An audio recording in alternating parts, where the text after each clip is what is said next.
नमस्कार, मैं प्रीतम शर्मा, टीजीटी हिंदी, केंद्रीय विद्यालय क्रमांक 1 अजमेर, कक्षा 7 के लिए एनसीईआरटी की हिंदी पाठ्यपुस्तक वसंत भाग 2 में संकलित कहानी मिठाई वाला लेकर प्रस्तुत हुआ हूँ। इस कहानी के रचनाकार श्री भगवती प्रसाद वाजपेयी जी हैं। पहले हम लेखक परिचय देख लें। भगवती प्रसाद वाजपेयी जी का जन्म 11 अक्टूबर 1899 को उत्तर प्रदेश के कानपुर के मंगलपुर ग्राम में हुआ। वाजपेयी जी ने लगभग 33 उपन्यास लिखे। इनके कई कहानी संग्रह प्रकाशित हुए, जिनमें मधुपर्क, हिलोर, खाली बोतल आदि प्रसिद्ध हैं। वाजपेयी जी ने बहुत सारा बालोपयोगी साहित्य का सृजन किया। ये कई पत्रिकाओं के संपादन मंडल में रहे। उर्मी, आरती, माधुरी आदि पत्रिकाएं इनके सानिध्य से प्रकाशित हुई। इनकी मृत्यु 8 मई 1973 को दतिया में हुई।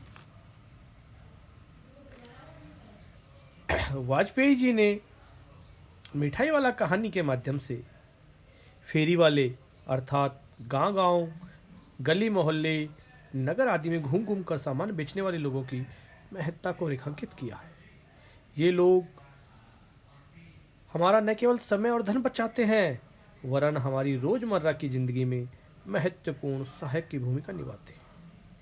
जरूरी नहीं है कि ये लोग केवल आर्थिक व्यवस्था के कारण ही फेरी वाले का कार्य करते हैं, और भी कई कारण हो सकते हैं। अतः हमें इनके प्रति श्रद्धा भाव रखते हुए पूर्ण सम्मान देना चाहिए। इस कहानी में लेखक एक ऐसे प्रतिष्ठित व्यक्ति की मन स्थिति पर प्रकाश डालते हैं जो असमय ही अपने 2 बच्चे पत्नी को खो चुका है।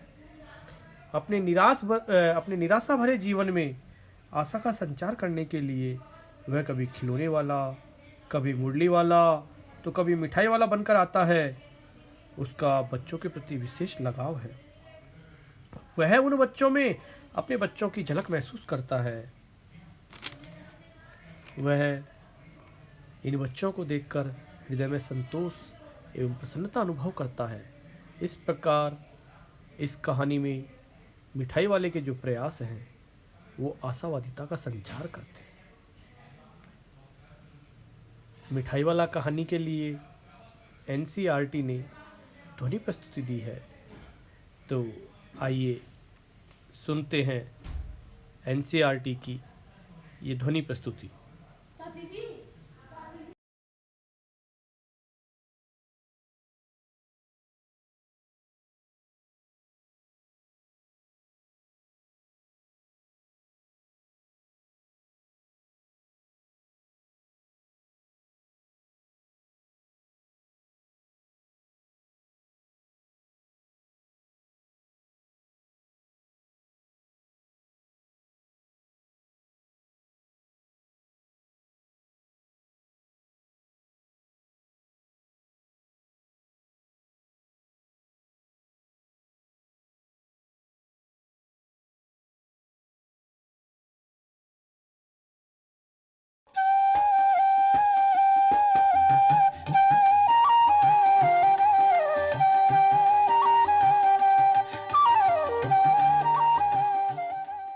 CIET NCERT द्वारा प्रस्तुत है कक्षा 7 की हिंदी की पाठ्य पुस्तक वसंत में संकलित एक पाठ की ध्वनि प्रस्तुति। पाठ का शीर्षक है मिठाई वाला।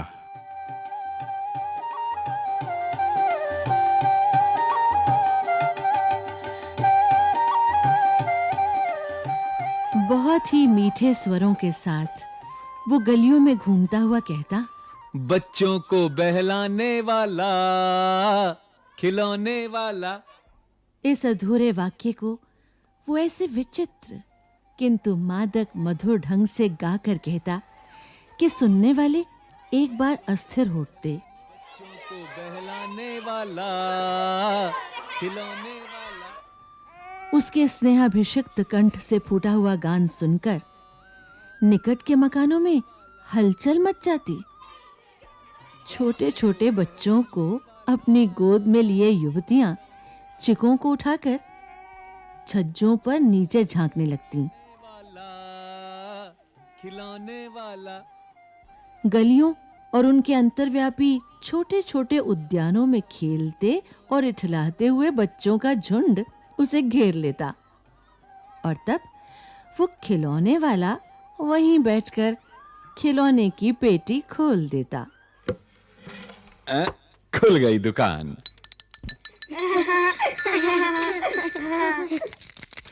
इसका दाम क्या है? और इसका? खिलौने वाला बच्चों को देखता और उनकी नन्ही-नन्ही उंगलियों से पैसे ले लेता और बच्चों की इच्छा अनुसार उन्हें खिलौने दे देता। खिलौने लेकर फिर बच्चे उछलने कूदने लगते और तब फिर खिलौने वाला उसी प्रकार गाकर कहता, को बहलाने वाला खिलौने वाला।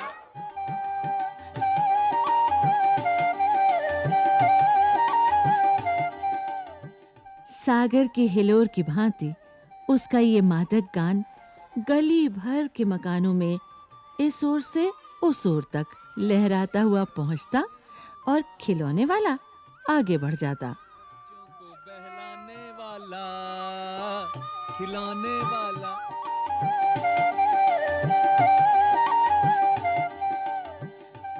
राय विजय बहादुर के बच्चे भी एक दिन खिलौने लेकर घर आए।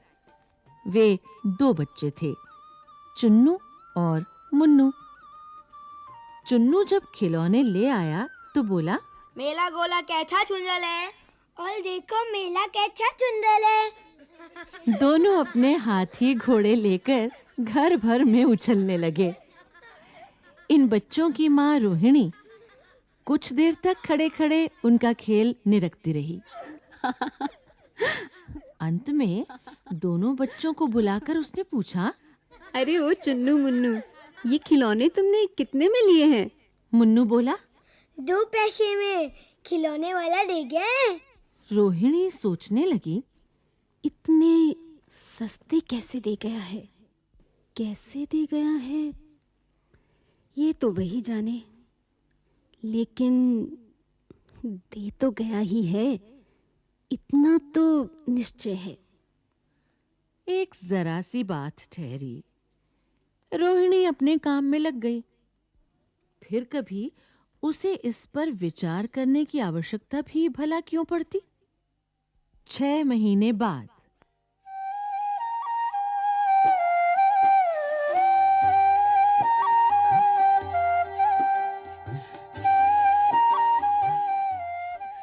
अरे एक आदमी को मैंने देखा।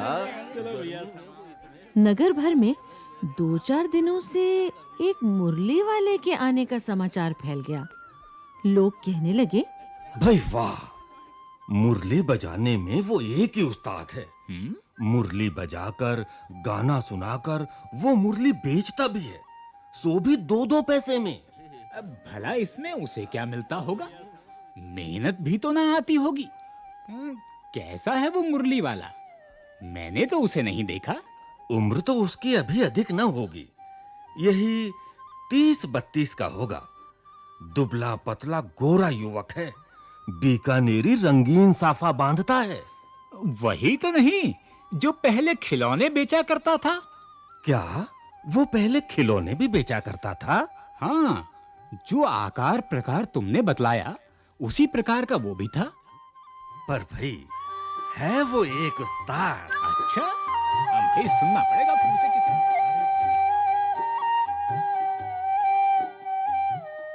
किसी दिन। प्रतिदिन इसी प्रकार उस मुरली वाले की चर्चा होती। प्रतिदिन नगर की प्रत्येक गली में उसका मादक मृदुल स्वर सुनाई पड़ता। बच्चों को बहलाने वाला मुरलिया वाला, बच्चों को बहलाने वाला मुरलिया वाला। रोहिणी ने भी मुरली वाले का ये स्वर सुना। तुरंत ही उसे खिलौने वाले का स्मरण हो आया। उसने मन ही मन कहा, खिलौने वाला भी इसी तरह गा गा कर खिलौने बेचा करता था।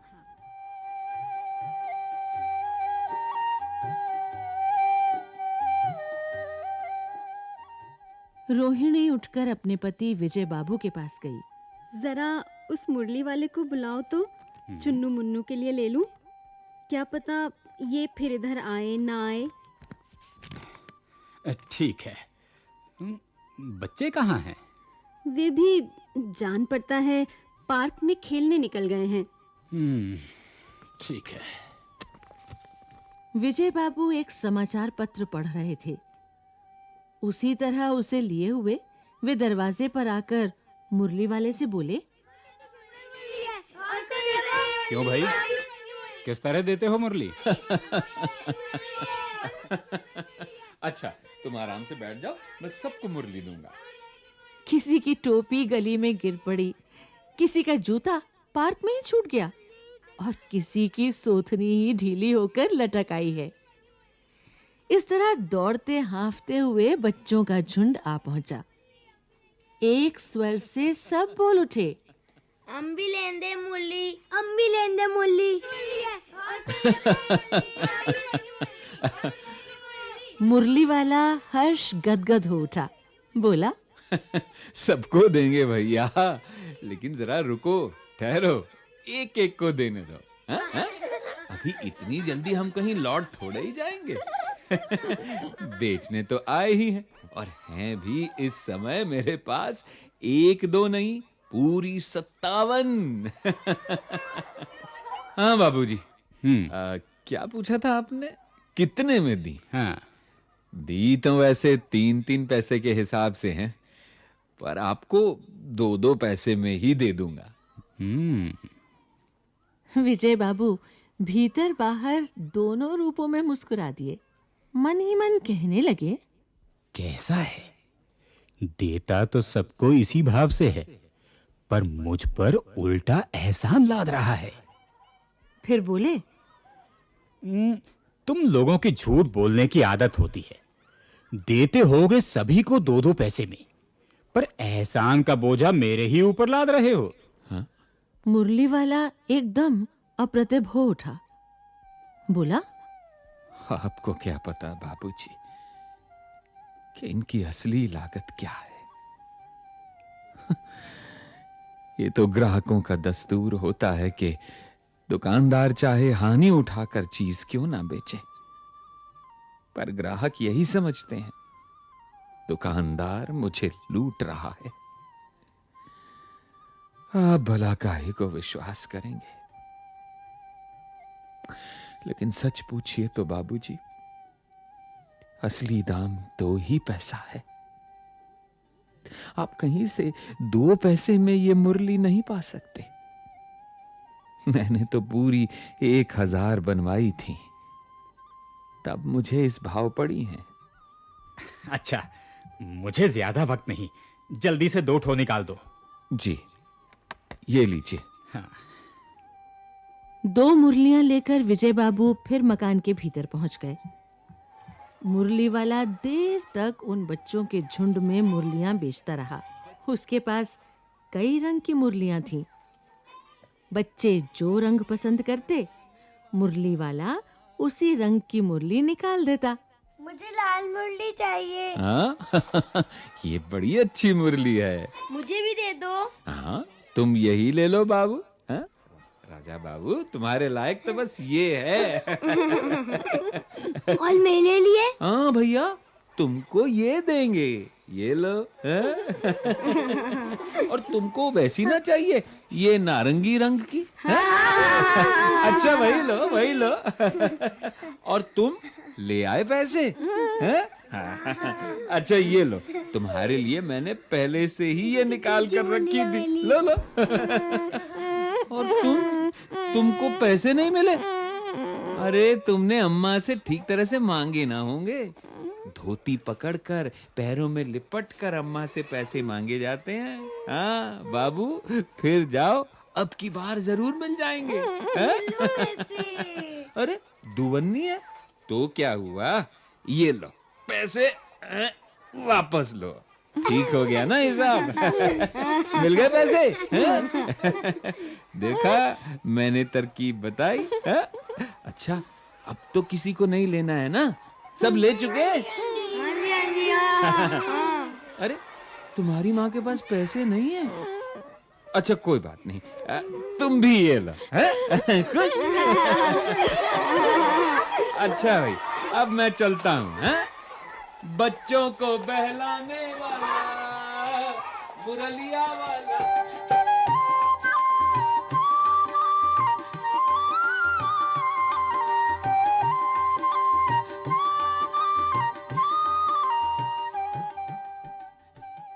आज अपने मकान में बैठी हुई रोहिणी मुरली वाले की सारी बातें सुनती रही। आज भी उसने अनुभव किया, बच्चों के साथ इतने प्यार से बातें करने वाला फेरी वाला पहले कभी नहीं आया। फिर वो सौदा भी कैसा सस्ता बेचता है, भला आदमी जान पड़ता है। समय की बात है जो बेचारा इस तरह मारा मारा फिरता है। पेट जो ना कराए सो थोड़ा। इसी समय मुरली वाले का क्षीण स्वर दूसरी निकट की गली से सुनाई पड़ा। बच्चों को बहलाने वाला, मुरलिया वाला, बच्चों को बहलाने वाला, मुरलिया वाला। रोहिणी इसे सुनकर मनी मन कहने लगी, और स्वर कैसा मीठा है इसका। बहुत दिनों तक रोहिणी को मुरली वाले का वो मीठा स्वर और उसकी बच्चों के प्रति वे स्नेह सिक्त बातें याद आती रहीं। मुझे लाल रंग की मुरली चाहिए। अच्छा, ये तो बड़ी अच्छी मुरली है, हैं? मुझे भी दे दो। हाँ, तुम ये ले लो बाबू। महीने के महीने आए और चले गए। फिर मुरली वाला न आया। धीरे धीरे उसकी स्मृति भी क्षीण हो गई।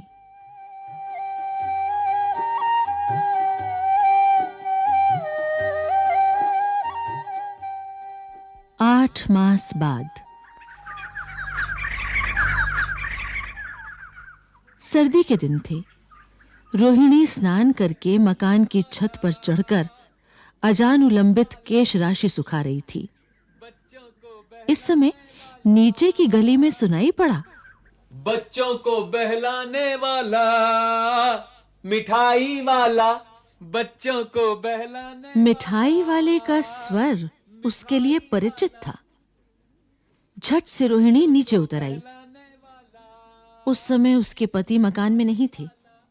हाँ, उनकी वृद्धा दादी थी। रोहिणी उनके निकट आकर बोली, दादी, चुन्नू मुन्नू के लिए मिठाई लेनी है, जरा कमरे में चलकर ठहराओ। मैं उधर कैसे जाऊं, कोई आता ना हो। जरा हटकर मैं भी चिक्की ओट में बैठी रहूंगी। दादी उठकर कमरे में आकर बोली, मिठाई वाला, ए मिठाई वाले। जी आया। मिठाई वाला निकट आ गया, बोला, कितनी मिठाई दूं माँ? ये नए तरह की मिठाइयां हैं, रंग बिरंगी, कुछ कुछ खट्टी, कुछ कुछ मीठी, जायकेदार, बड़ी देर तक मुंह में टिकती हैं। अच्छा। जल्दी नहीं घुलती, बच्चे बड़े चाव से चूसते हैं। इन गुणों के सिवा ये खांसी भी दूर करती हैं। अच्छा। कितनी दूं? हैं? चपटी, गोल, पहलदार गोलियां हैं, पैसे की 16 देता हूं। 16 तो बहुत कम होती है, भला 25 तो देते। नहीं दादी, अधिक नहीं दे सकता। इतना भी देता हूं, अब मैं तुम्हें क्या। खैर, मैं अधिक न दे सकूंगा। रोहिणी दादी के पास ही थी, बोली, दादी, फिर भी काफी सस्ता दे रहा है, 4 पैसे की ले लो, ये पैसे रहे। ठीक है।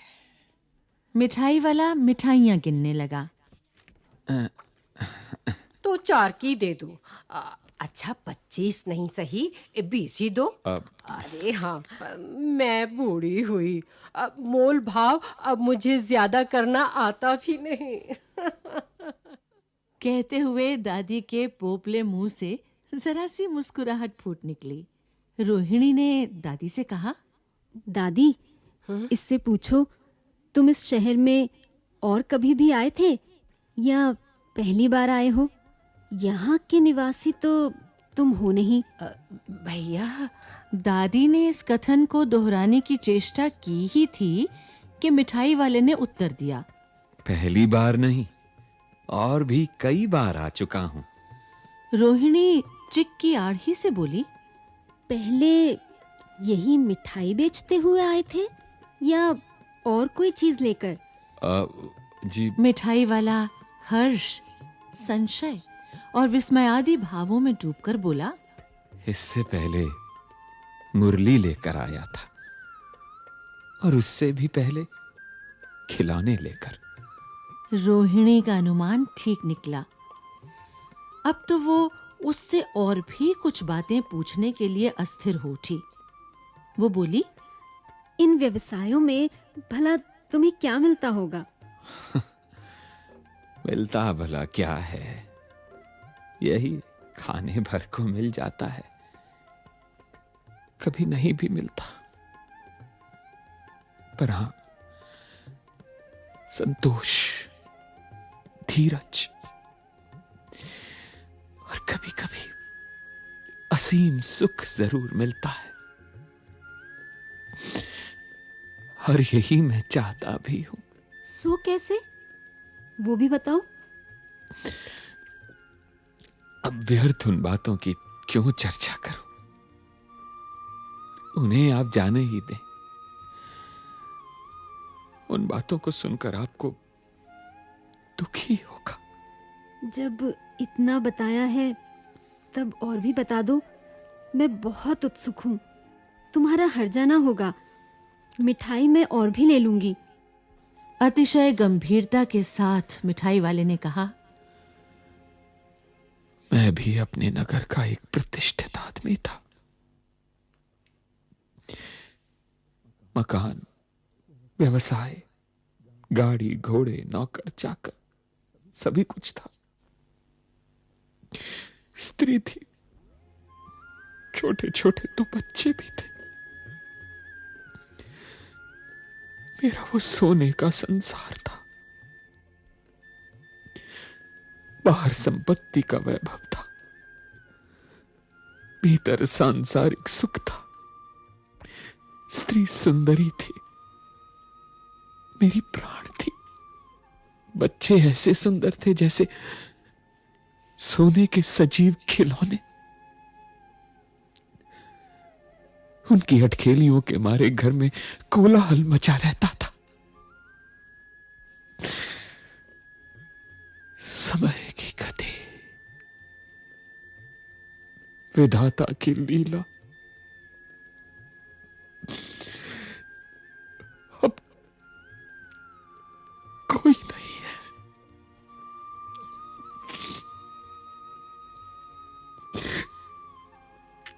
दादी, प्राण निकाले नहीं निकले, इसलिए अपने उन बच्चों की खोज में निकला हूं। वो सब अंत में होंगे तो यही कहीं,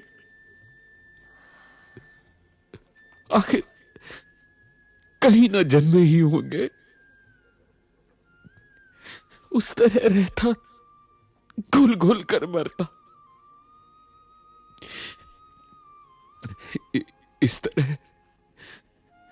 इस तरह सुख संतोष के साथ मरूंगा।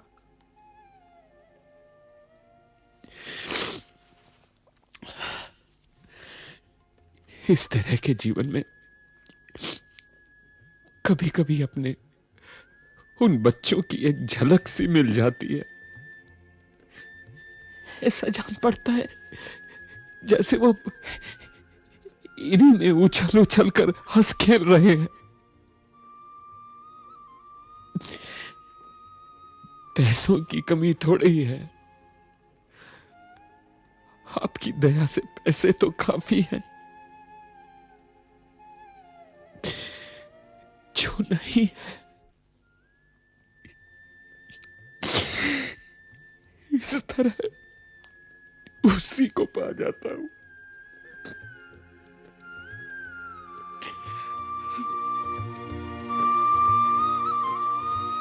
रोहिणी ने अब मिठाई वाले की ओर देखा। उसकी आंखें आंसुओं से तर हैं। इसी समय चुन्नू मुन्नू आ गए। रोहिणी से लिपटकर उसका आंचल पकड़कर बोले, अम्मा मिठाई, अम्मा मिठाई, अम्मा मिठाई, अम्मा मिठाई। मुझसे लो ना, मुझसे लो। ये कहकर तत्काल कागज की 2 पुड़ियां मिठाइयों से भरी मिठाई वाले ने चुन्नू मुन्नू को दे दी। रोहिणी ने भीतर से पैसे फेंक दिए। मिठाई वाले ने पेटी उठाई और कहा, अब इस बार ये पैसे ना लूंगा। दादी बोली, अरे अरे, ना ना, अपने पैसे लिए जा भाई। तब तक आगे फिर सुनाई पड़ा उसी प्रकार मादक मृदुल स्वर में, बच्चों को बहलाने वाला मिठाई वाला, बच्चों को बहलाने वाला